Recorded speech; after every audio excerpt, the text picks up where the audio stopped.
100% dying and 100% lying.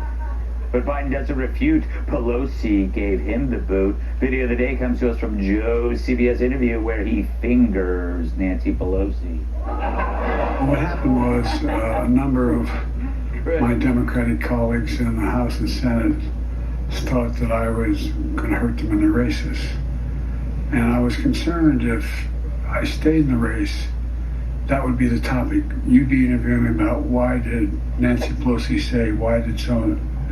And I thought it'd be a real distraction. When I ran the first time, I thought of myself as being a transition president. I can't even say how old I am. It's hard for me to get it out of my mouth.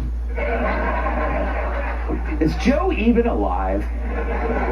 He's so cold to the touch when he has a scoop of vanilla, the ice cream gets a headache. And the next time Nancy scolds Republicans on democracy, she should look in the mirror.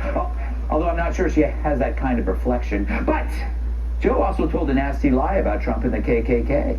Think of this.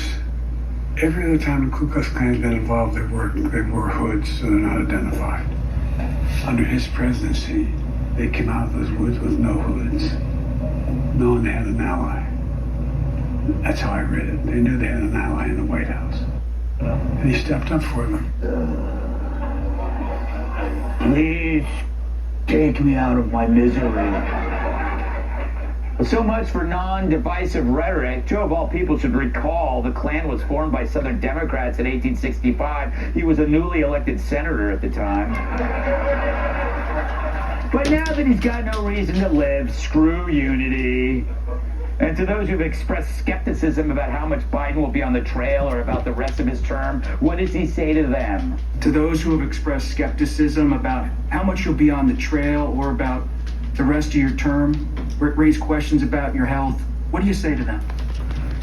All I can say is watch. Watch. Watch, he says. Watch what? The dust collect on his forehead? Spiders crawl out of his ears? Watch you try to remember your own name? Anyway, Joe's been extra chatty and reached out to Gutfeld. No, I'm still president. There's no question about that. Orange man bad. I remember when those Klansmen came out of the woods. They didn't even have their hoods on. Come on, when you're in the Klan, you gotta wear your hood. My friend Robert Byrd, he proudly wore his uniform in a battle. Spoke at his funeral, good guy. They said you shouldn't speak at the funeral of a grand wizard. He wasn't a grand wizard.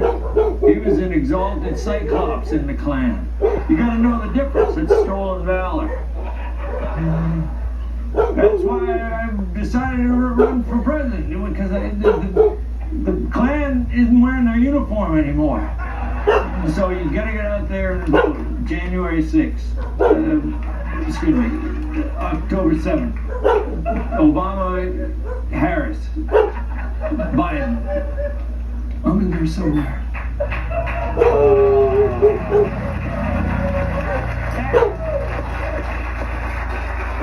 Now he's doing interviews because it doesn't matter. It's like they just put the old guy out there. He's like, you can now wander around Walmart and you just start trying to avoid eye contact with him, but he's free to talk.